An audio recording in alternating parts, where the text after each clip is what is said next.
자, 이제 상권 분석 모형은 계산 문제가 출제가 되는데, 자, 이 출제위원분들이 우리가 계산 문제 내면요, 두 학자를 돌아가면서 내거든요. 레일리와 허프인데, 자, 레일리가 이제 3년 연속 출제대회가 작년에 허프 냈으면 올해도 허프가 나올 가능성이 좀 높아요.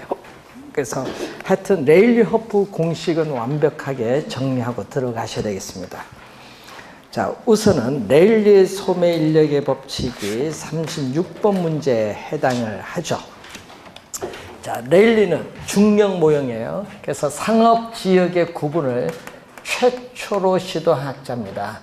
그래서 그 그림 한번 보시면서 두 도시거든요. 레일리는 도시 단위를 기준합니다. 그래서 두 도시 사이에 위치하고 있는 시마을의 소비자에 대해서 상권이 미치는 영향력의 크기는 두 도시의 크기, 인구에 비례하고 시마을 분기점으로부터의 거리 제곱에 반비례한다라는 내용이죠. 그래서 우리 고객을 끌어당기는 힘을 우린 유인력이라고 하는데, 인구의 비례, 여러분 비례하면요 분자로 들어가고요, 반비례는 뭘로 들어간다? 분모로 들어가요. 거리 제곱의 반비례. 이걸 이용해서 계산을 하면 되는데, 자, 그럼 그 그림 보면은 C마을에서 A에 몇 명 물건 사러 가면 나머지 사람은 B에 몇 명 가냐. 이걸 뭐라고 해요? 상대적이란 말을 써요. 상대적. 이 소매, 잠재력의 상대적 크기를 구하는데, 상대적이란 말이 들어가면 분모, 분자로 가야 돼. 우리 여러분 수익성 지수일 때도 상대적, 수익성. 하여튼 상대적이 나오면 분모, 분자로 간다는 걸 염두에 두시고, 그러면 A 도시로 몇 명 가느냐. A 도시로의 인구, 유인 비율 대, 그럼 나머지는 어디로 간다? B 도시. 이렇게 분모, 분자로 가야 돼요. 상대적 크기는. 자, 그러면 A 도시로 몇 명 가느냐. A 도시 인구 얼마죠? A 도시 인구 10만 명에 비례하고 C마을에서 거리, A 도시까지 거리 20km, 거리 제곱의 반비례. B 도시도 얼마? 30만 명에 비례하고 거리 20, 거리 제곱의 반비례. 그래서 이 수식이 나오면은 이제 계산은 다 된 거. 자, 그러면은 이제 탄력성 할 때도 배웠죠. 요 두 개 곱한 거는 뭐죠? 분모, 내항이고, 20의 제곱은 400 곱하기 30만 명은 분모. 또 요 두 개는 또 외항이고 분자, 400 곱하기 얼마죠? 10만 명은 분자. 요거 없어지네요. 그럼 얼마죠? 3분의 1. 요거 약분했더니 3분의 1. 자, 이 분수식을 이제 비례식으로 한번 적어보면은, 분수식을 비례 적으면 A 대 B분의 1은 A 대 B로 적을 수 있죠. 이것은 1대 얼마? 3. 1대 3. 그러면 A 도시로의 인구 유인 비율은 얼마죠? 1 플러스 3 얼마? 4분의 얼마? 1을 차지하고, B 도시로 인구 유인 비율은 또 얼마? 4분의 얼마? 3을 차지하는데, C마을의 인구가 얼마에서? C마을의 인구가 2만 명인데 2만 명에 몇 프로만 이용한다? 우리가 60%만 A 도시 또는 B 도시에서 우리는 구매한다. 그럼 2만 명에 몇 프로? 60%인 얼마? 12,000명. 그러니까 12,000명만 이용을 하는데, 그 중에 4분의 1인 3,000명은 A 도시로 가고 나머지 9,000명은 B 도시로 간다. 1번 정답. 자, 옛날에는요, 요 조건이 없었거든요. 과거 4번 계산 문제 나올 때는 지금 이렇게 몇 프로만 이용한다. 이 조건이 없었는데, 만약에 다음에 시험 나오면 이런 조건이 들어가요. 조건. 자, 그리고 허프 갑니다. 자, 이 레일리의 소매 인력의 법칙을 뭐 했다? 수정한 거. 허프 가기 전에 앞서서 수정한 것이 누구 모양? 컨버스의 분기점 모양. 뭘로 수정했어요? 인구를 뭘로 수정했다? 매장 면적으로 수정을 했어요. 그래서 두 도시의 두 쇼핑센터에서의 상권 상권이죠. 구매 영향력이 같은 점이 상권의 경계가 된다. 포인트는 구매 영향력이 같은 점. 이게 포인트가 됩니다. 자, 37번 보시면은 A 도시 인구는 얼마? 10,000명. B 도시 인구는 얼마다? 여기에 10,000명. B 도시 인구는 얼마? 40,000명이 주어졌죠.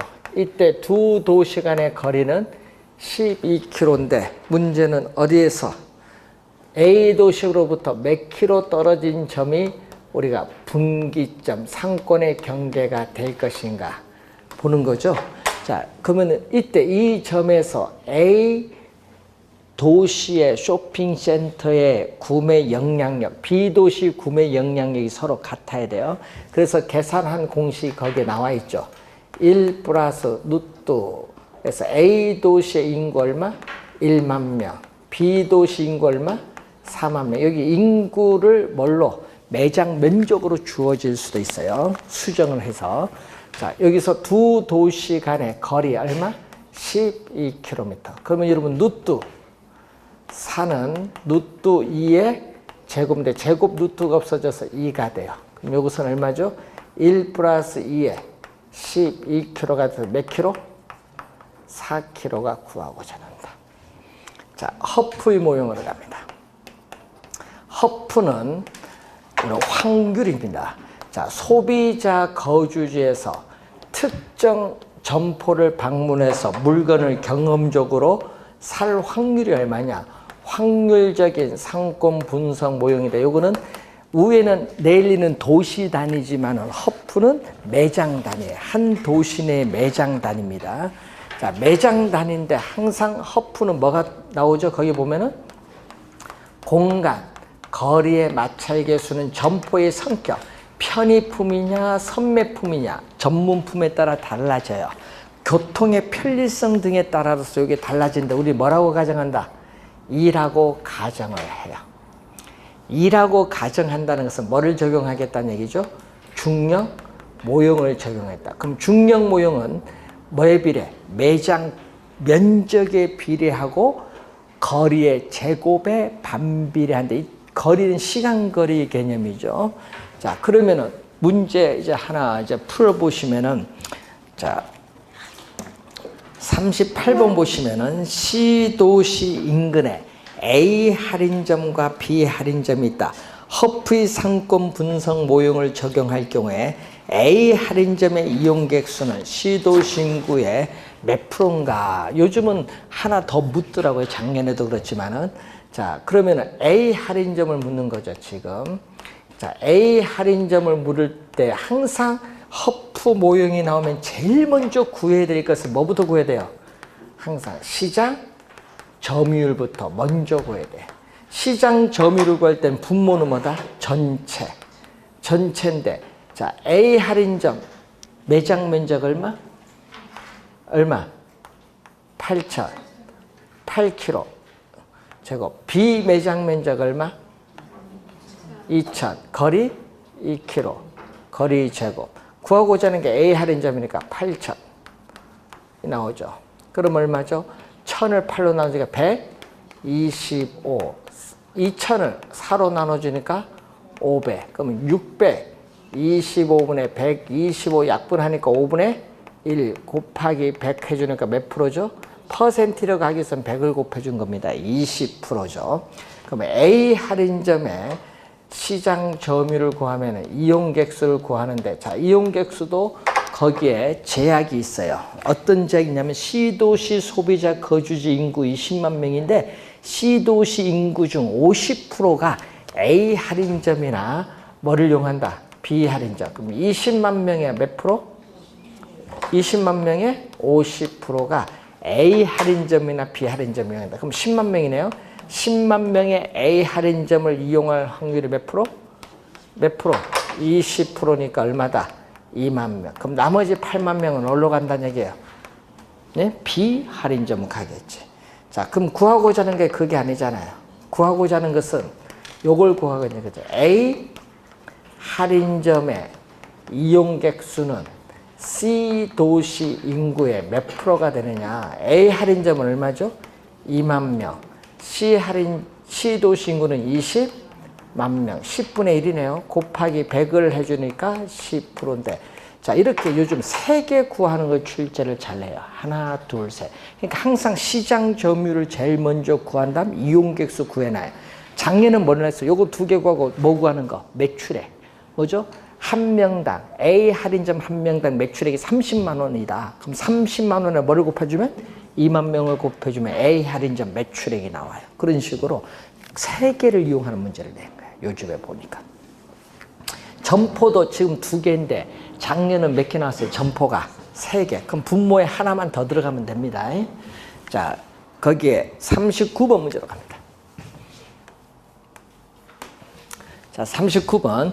D도시 인구 60만 명인데 인근에 ABC 3개 쇼핑센터가 있다. 허프의 상권 분석 모형을 적용할 경우에 각 쇼핑센터의 이용객수 단 거리맛 차이계수 2니까 중력 모형을 적용하고 D도시 인구 60만 명의 몇 프로? 40%가 위 쇼핑센터 이용객이다. ABC 중 한 곳에서만 쇼핑하는데 자 40%입니다. 그럼 60만 명이 40%하면 24만 명. 그러면 A 쇼핑센터 뭐부터 구한다? 아까 시장 우리가 점유율부터 먼저 구한다. 항상 먼저 구해야 될 것은 시장 점유율. 자, 시장 점유율인데 분모는 자 A 쇼핑센터부터 가는데 매장 면적은 얼마? 4천. 자, 매장 면적은 4천인데 얼마죠? 거리는 10km. 자, B 매장 면적은 만이죠. 만인데 거리는 5km. C 매장 면적은 2만. 2만인데 거리는 10km. 이렇게 주어졌어요. 자, 여기서 A를 구하는 거니까 4천에 10의 제곱 얼마죠? 100이니까 위에는 얼마? 40. 자, 25죠. 그럼 얼마? 400. 요거는 200이니까 얼마죠? 600, 40에 40이에요. 자, 공 하나 없어지죠? 그럼 16분의 1이에요. 16분의 1, 4로 나눠주니까 16분의 1 곱하기 100 해주니까 얼마? 6.25%. 시장점유율 6.25%예요. 그러면 이용객 수는 얼마? 60만 명의 40%인 24만 명. 60만 명의 40%인 24만 명의 6.25%를 해줬더니 얼마 나온다? 15,000명이 A 할인점 이용객 수. 자, 그럼 B 할인점은? B 쇼핑센터는? 자, B 쇼핑센터의 또 시장 점유율. 시장 점유율은 분모는 600 얼마? 40 구해놨잖아. 분모 640. 분자는 가운데 거 들어와야지. B니까. 가운데가 얼마? 400. 예? 곱하기 100을 해줬더니 62.5%. 예? 그러면 이용객 수는?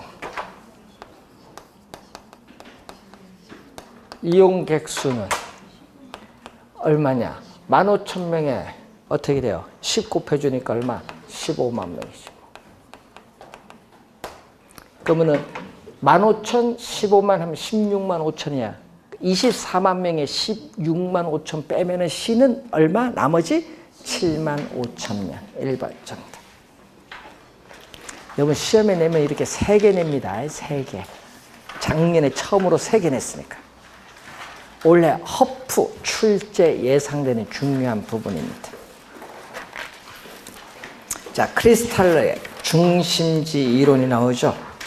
자, 이 중심지가 형성되는 과정에 초점을 맞추고 있는데 이 재화의 도달 거리와 이 최소 요구치의 관계를 나타낸 이론이죠.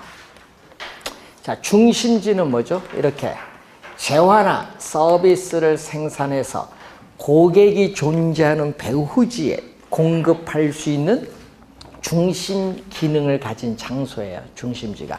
그러면 여기서 생산된 재화나 서비스를 이렇게 공급할 수 있는 가장 먼 거리를 뭐라고 하죠? 이 거리를 재화의 도달 거리. 그러니까 중심지에서 생산된 재화나 서비스가 공급할 수 있는 가장 먼 최단의 거리예요. 즉 중심지의 활동이 제공되는 공간적인 한계를 말하는데 어느 기능에 대한 수요가 뭐가 될 때까지? 0이 될 때까지. 요거 넘어서는 수요가 마이너스로 가니까 공급을 안 해요. 어디까지만 공급한다? 0까지만 공급한다. 0이 되는까지 거리입니다. 자, 그런데 이 중심지는 점포가 도산을 하지 않고 생존하기 위해서는 매출액이 최소 얼마 이상은 돼야 돼요. 그래서 중심지는 점포들이 중심지 기능을 유지하기 위한 최소한의 고객 수를 나타내는 이 범위, 여기까지 우리가 범위가 되면은 생존은 한다는 얘기예요. 요거 더 넘어가니까 생존하고도 남겠지. 이게 바로 뭐죠? 우리는 생존하기 위한 최소 요구치에 있어서의 범위를 얘기해요. 그러면은 이 재화의 도달 거리가 최소 요구치 범위보다 뭐 한다? 크다. 클 때 우리는 중심지가 성립을 한다. 이런 그림일 때 중심지 성립 조건. 뭐가 커야 된다? 최소 요구치 범위보다 재화의 도달 거리 범위가 더 클 때 중심지가 성립을 한다. 그래서 크리스탈로는 중심지가 하나일 때는 원형이지만은 크리스탈로는 뭐라고 가정을 하죠? 다수의 중심지가 분포되었다고 가정할 때 우리는 중심지 상권의 형태는 무슨 형태를 띠고 있다? 정육각형 형태를 띠고 있는 게 이상적이다. 자, 상권의 형태는 정육각형 형태를 띠는 게 뭐다? 이상적이라고 주장을 합니다. 자, 애플범 교수는 지리적 상권의 범위를 실무적으로 획정을 하기 위한 기법인데, 자, 현재 영업 중인 요 앞에 킨스 클럽이 있습니다. 킨스 클럽에 여러분이 고객이 찾아오는데 어디에서 찾아오느냐? 샘플링 표본을 추출해서 인터뷰를 해서요. 면접을 해서 지도상에 표시해요. 그래서 상권의 범위를 확정하고 고객의 특성도 파악을 할 수 있고 광고 및 판매 촉진 전략 수립에 기여할 수도 있고 또 경쟁, 점포와의 경쟁의 정도가 어느 정도에도 파악할 수 있고 점포를 확장할 수 있는 계획에도 유용하게 활용할 수 있습니다. 자, 40번 틀린 건데 소매 점포 개설을 위한 시장 분석의 절차는 항상 넓은 곳에서부터 좁게 들어와야 돼. 그래서 항상 시장을 먼저 선택을 해.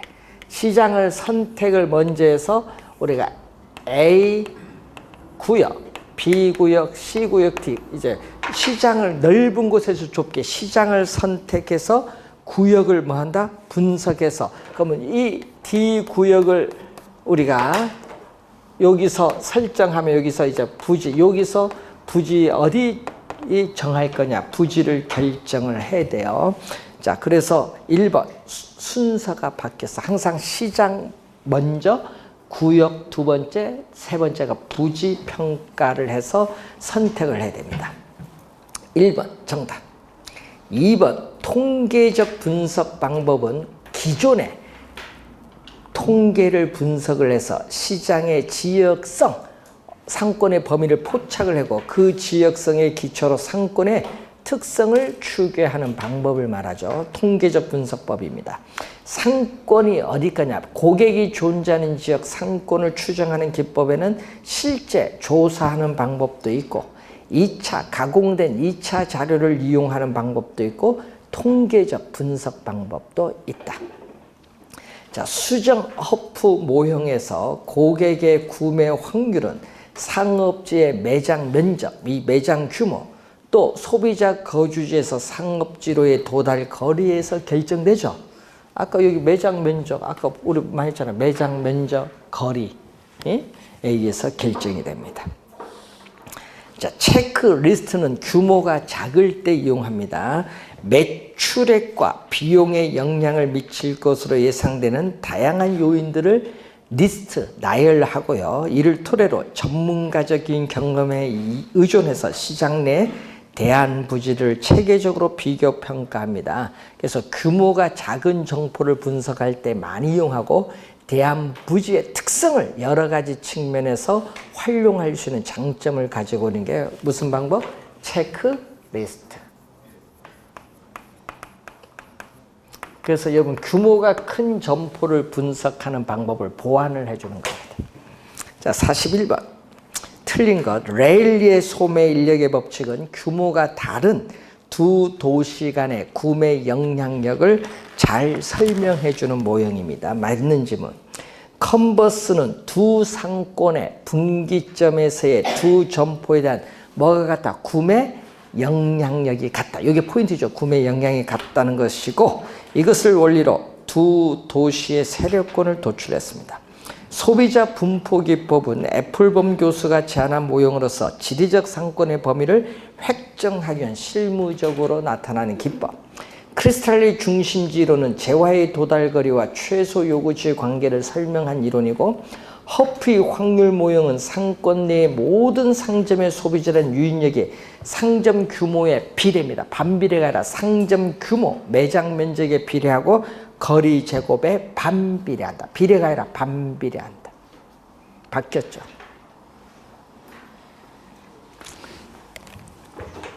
자, 알프레드 베버의 최소 비용 이론이 나오죠. 자, 베버는 1909년이죠. 공업 입지의 관하이라는 저서를 통해서 이 비용이 말 그대로 최소가 되는 지점이 비용이 최소가 되는 지점이 최적 입지점이라고 보는 건데 베버는 우리가 공업 입지에 영향을 미치는 요소를 크게 세 가지로 보죠. 수송비, 인건비, 노동비라고 하죠. 또는 한 장소의 공업이 집중되는 현상, 이 집적, 이 세 가지 또는 집적력인데 이 중에서도 베버는 뭐를 가장 중시 여긴다? 수송비를 가장 중시 여겨요. 그래서 수송비는 원료와 제품의 무게, 원료와 제품의 수송되는 거리에 의해서 결정된다고 주장을 하게 됩니다.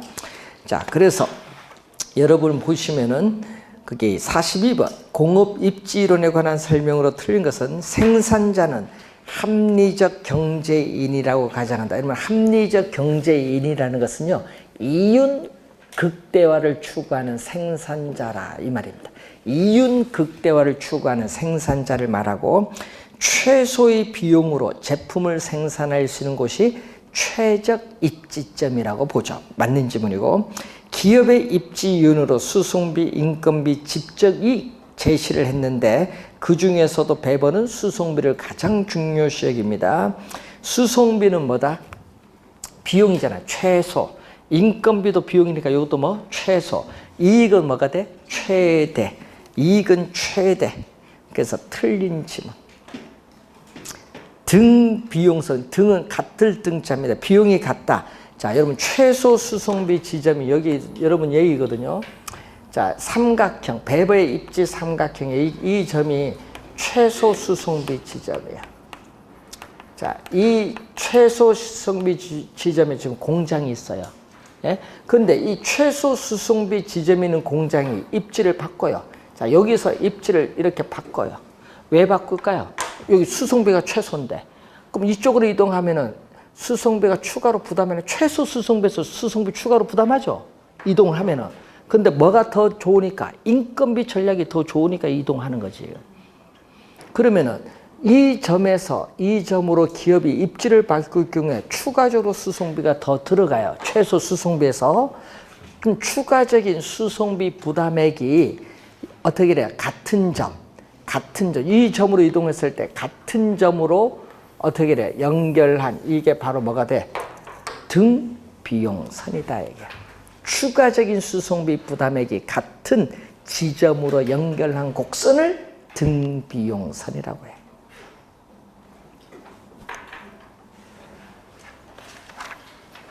자, 입지 계수.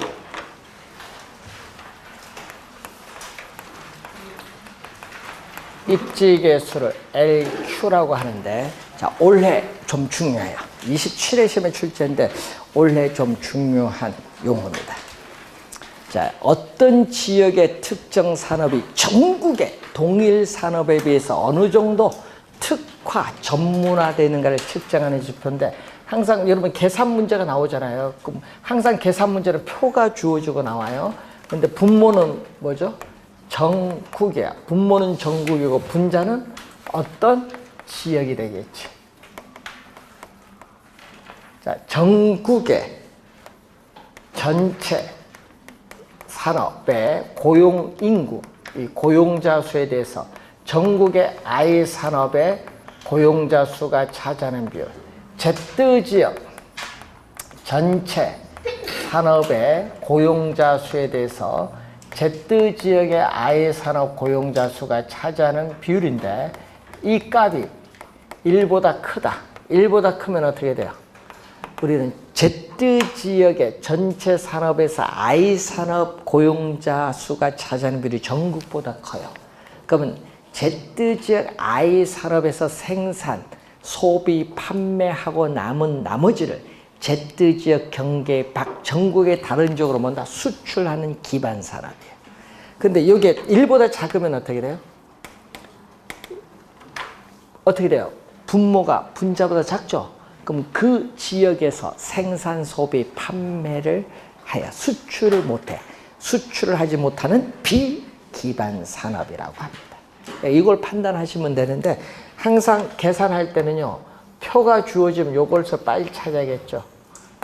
표에서. 그래서 표에서 찾아서 들어가서 계산을 하면 되는데 자, 43번 문제로 갑니다. 다음은 각 산업별, 도시별 고용자 수에 대한 통계이다. 고용자 수에 이렇게 상대적 하면 이렇게 분모 분자죠. 이 상대적 비율을 이용한 입지 계수로 볼 때 A 도시가 B 도시에 비해서 특화에 동그라미. 특화되어 있는 산업은 뭐냐? 자, 뭐가 나왔다? 우리는 제조업이 있고 또 하나가 금융업이 있고 또 하나가 부동산업이 있어요. 자, LQ를 찾는데 A 도시거든요. A 도시, B 도시. 자, LQ인데 분모는 두 번째 칸 보세요. 전국 얼마? 10,000명. 전국 10,000명에 전국의 10,000명의 제조업은 얼마다? 두 번째 칸에 4,000명이 요거죠. 그럼 여기 10분의 4예요. 자, 그럼 분자 갑니다. 자, 두 번째 A 도시죠. 세 번째 칸 전체 합계가 전체죠. 1,000명에서 제조업은 얼마? 예? 300명. B 도시는 3,000명에서 얼마? 1,200. 그 표를 보면서. 그럼 이거 얼마? 10분의 3이야. 그럼 이건 40이고 위에는 30이니까 4분의 3. 0.75. 자, 요거는 얼마죠? 3, 4, 12. 12,000. 요것도 12,000. 분모 분자 12,000. 1. 약분하면. 자, 그리고 금융업은 자, 분모는 전국은 지금 10,000명이에요. 자, 전국은 10,000명에서 금융업 두 번째 칸 금융업 얼마? 5,000명. 2분의 1. 5,000명이니까 2분의 1이에요. 자, 세 번째 칸 갑니다. A 도시 전체 1,000명에서 금융 몇 명? 500명. 500명이니까 요거 2분의 1이니까 요거 1. 자, 그리고 B 도시는 3,000명 전체에서 금융 얼마? 1,500. 2분의 1이니까 또 얼마? 1. 자, 부동산업 갑니다. 자, 전국 10,000명의 부동산업은 얼마? 1,000명. 10분의 1이죠. 자, 여기도 10,000명에서 얼마? 부동산업 1,000명. 10분의 1인데, 자, A 도시 세 번째 1,000명 중에서 부동산업은 얼마? 200명이니까 10분의 2. 여기는 10분의, 위에는 20이니까 2가 되죠. 자, 여기는 얼마죠? 3,000명이 얼마? 300명이니까 10분의 1이 돼요. 자, 그러면은 어디 비교했더니 요건 요게 크고 요건 같고 요게 그죠. A 도시가 B 도시에 비해서 특화된 건 값이 큰 거 찾아보세요. 어디가 커? 요거네. 부동산 업이다. 부동산 업. 3번 정답. 값이 큰 거, 특화된 거. 두 도시 비교한 거. 자, 2번. 다음 표를 이용해서 A 도시의 부동산업의 입지에서 얼마? LQ는? 자, 전국, 맨 끝에 전국 갑니다. 10만 명. 전국 전체 얼마? 10만 명에 부동산업, 맨 끝에 부동산업은 얼마? 4만 명이 나오죠. 자, 그리고 어디? A 도시 두 번째 칸, 전체 얼마? 6만 명에 부동산업 3만 명. 그럼 요거 얼마죠? 2분의 1. 요거 10분의 4. 그러면 8분의 얼마? 10. 4분의 5니까 1.25는 1보다 크죠. 1보다 크면 뭐죠? 기반 산업. 2번 정답.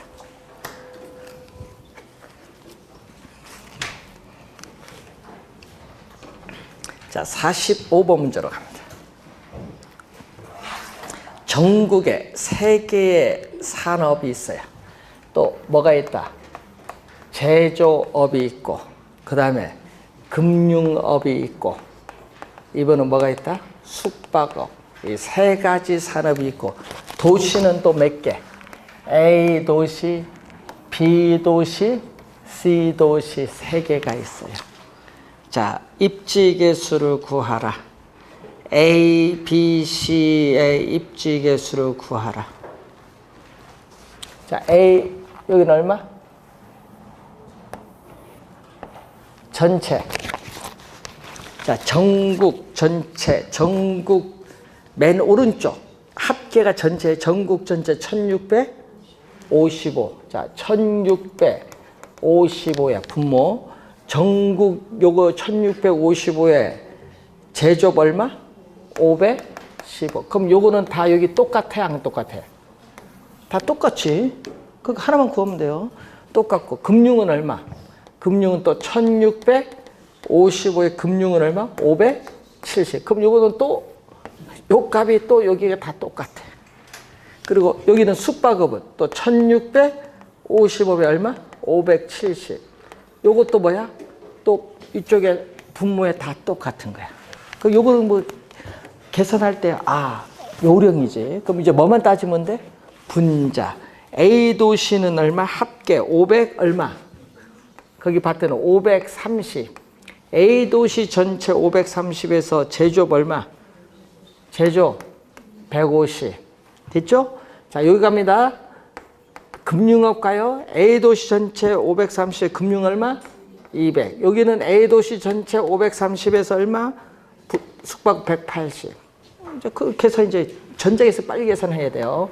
그럼 이쪽은 B 세 번째 칸 540에서 여기는 170. 540에서 여기는 180. 또 여기는 540에서 190. 자, 이쪽은 C로 갑니다.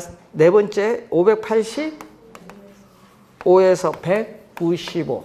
또 585에서 190. 585에서 200.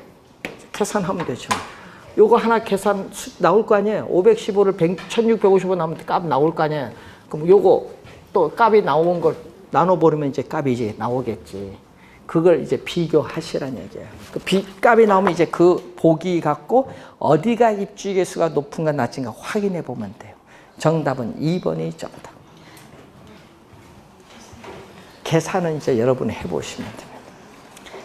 이런 문제는요, 저희들이 풀면은 어떻게 해야 한 4, 50초 걸리는데 여러분은 숫자 쓰는 것도 힘들 것 같아요. 네? 이걸 안 풀어보면 모르거든요, 여러분들이. 예? 이렇게 나와요, 시험에. 이런 형태로.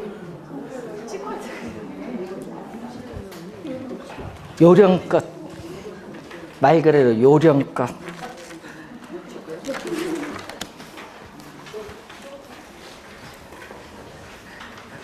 모의고사 잘 치신 분들은요, 요령이 있어요. 점수 안 나오는 분은 요령이 부족해요. 예? 여러분, 우리 1차 시험이 개론과 민법이거든요. 1차 시험. 어떤 분은 개론이 잘하신 분이 있고요. 어떤 분은 민법이 잘하신 분이 있어. 예? 그저께 특강을 하는데 어떤 분이 찾아왔어. 작년에 그분은 개론이 97.5점을 맞았는데 민법 과락이야. 그분은 두뇌가 개론 쪽으로 뛰어난 거지.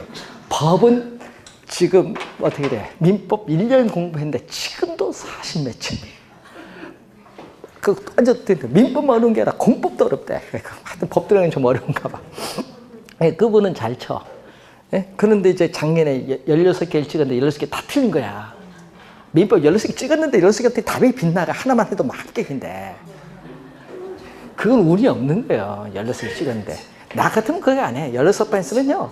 그 사람은 자기가 모르니까 아예 민법. 근데 하면 하나 계속 전부 3번 했으면 하나만 맞을 거 아니야.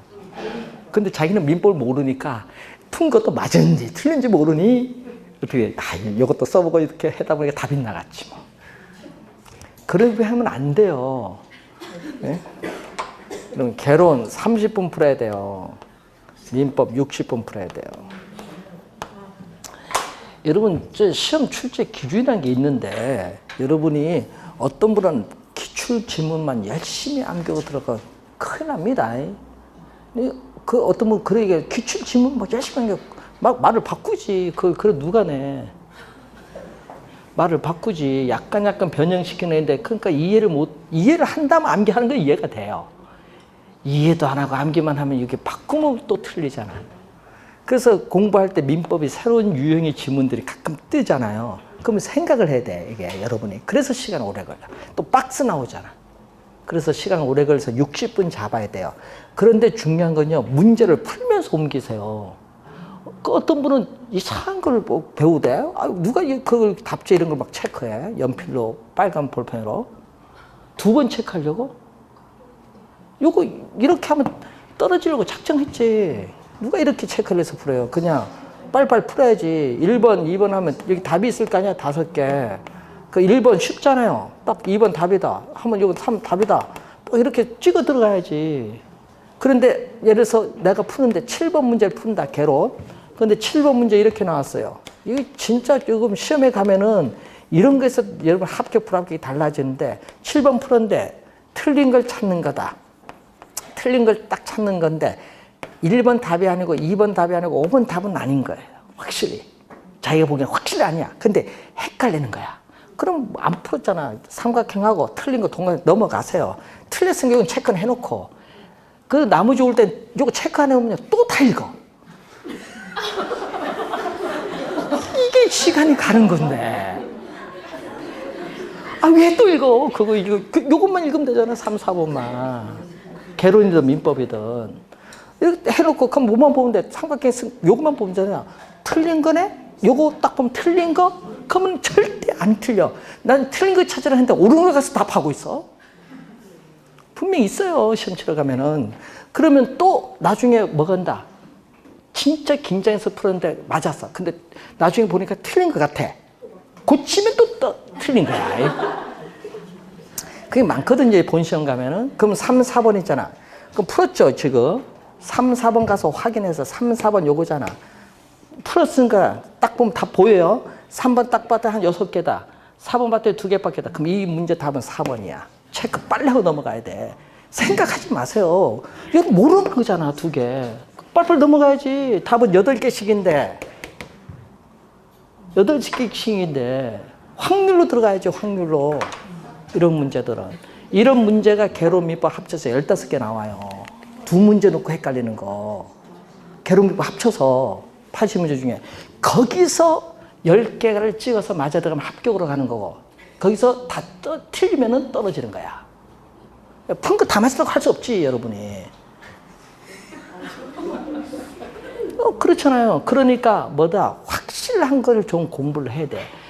여러분 확실한 거 있잖아요. 요거 나면 나 맞추겠다는 게 있잖아. 그거는 확실하게 해서 풀어놓은 거 아니야, 이게.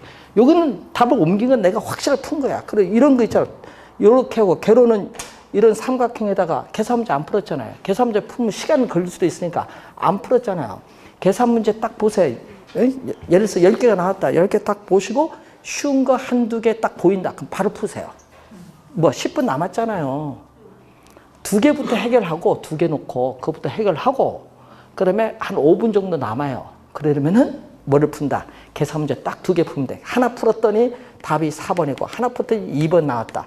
그럼 2번, 4번 빼고 딱 봤더니 이제 보세요. 답 분명 빈칸이 2-3개 남아있어. 거기에 계산 문제 다 찍어버리세요. 그럼 3개는 맞잖아. 안 풀고 3개 맞는 게 낫지. 풀고 다 틀린 것보다.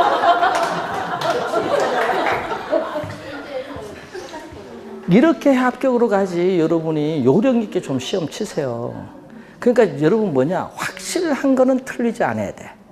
예? 그래서 개론적 민법에는 2개 놓고 헷갈리는 걸 아까 그 원리 답 8개씩 특히 민법에 많이 유용해요. 개론 계산 문제 있다 보니까. 그러니까 민법 할 때 그런 걸 2개 놓고 헷갈리는 거 잘 찾아 들어가야 돼. 2차도 마찬가지. 2차 특히 공법 풀 때 많이 이용을 해야 돼요. 지문이 안 보던 지문이 막 들어오거든요. 그때 2개 놓고 분명 헷갈린 게 있어요. 그럴 때 많이 활용하고, 출제 위원들인 여러분에게 볼 때 보면요, 막 본인이 많이 보던 게 답이 보여요. 그러면 그거 딱 찍어서 안 보던 지문 나오면 생각하지 마시고 확실하게 답이 보이면. 자, 그러면은 올해 쉽게 문제를 풀습니다. 여러분 1차 시험은요, 그 문제 난이도가 쉽고 어렵고가 아니라 시간이 난이도예요. 1차 시험은 시간 내 여러분 못 풀어서 10문제 막 못 풀어요 막. 그러니까 시간이 난이도니까 아까처럼 계산 문제는 맨 마지막에 10분 남겨놓고 풀고 10문제 풀 생각하지 말고, 그리고 한글부터 푸세요. 한글이 더 어려울지 모르지만. 그러면은 원래 쉽게 합격을 해요, 1차. 그리고 2차 시험 칠 때 여러분 지문 안 보던 지문 나와도 당황하지 말고 보던 지문에서 답을 찾아보고 안 보던 지문 나오면 그 생각을 해보고, 보던 지문에 답이 없으면 안 보던 지문이 답이니까 그거 하면은 2개 놓고 헷갈린다. 그러면 아까처럼 8개 놓고 판단을 하셔야지. 그러면은 더 많이 맞습니다. 여러분 그걸 못해서 원래 주택관리사가 찍기를 못해서 막 난리 나는 거야. 안 보던 지문 나오면 그렇게 찍어야지 뭐 어떡해. 그래도 합격자가 많아요, 주택관리사. 그럼 그 사람들은 뭐 한 줄 아세요? 동영상 보고 공부했다는 거야. 동영상 보고 공부했는데 시험에 안 나올 거면 찾아 공부했다는 거지, 2차 시험. 며칠 전에 여의도에 데모했대요. 예? 모여서 한 1000명 모여서 데모해봐 뭐 꿈쩍하겠어요? 예? 한 20만 명 모여서 데모를 해야 꿈쩍하겠지. 그래서 여러분이 시험 난이도는요, 어렵게 안 내요. 그리고 쉽게 나오는데 아까 얘기했죠. 문제는 쉬워 보여서 나는 합격이다 나와서 채점하는 순간 비가 막 내리는 거예요. 그게 출제 잘한 거예요. 그러니까 헷갈리는 문제가 많다는 얘기예요, 지문상에. 그런 걸 함정이 많이 들어간다는 얘기입니다. 문제 지문은 쉽게 하면서. 그러니까 여러분 못 풀 문제는요, 거의 과목에 한 과목당 뭐 한 2-3문제 정도는 안 보던 문제가 나올 수도 있지만 그건 합격에 아무런 관계 없어요. 그러니까 보던 것 중에서 잘 맞추도록 합니다. 올해 시험은 그게 키워드예요. 그리고 작년부터 출제 경향이 좀 바뀌었는데, 그래서 바뀌었는데 약간 한글을 못 바꾸니까 약간 바뀌어요. 주택관리사도 마찬가지고 중개사한테 약간 문제를 바뀌는데 실무를 좀 강화하는 방향으로 해서 약간 바뀌고 있다는 거. 자, 그거 알면은 올해 쉽게 합격하실 겁니다. 자, 식사를 하고 3시에 15부터 가겠습니다.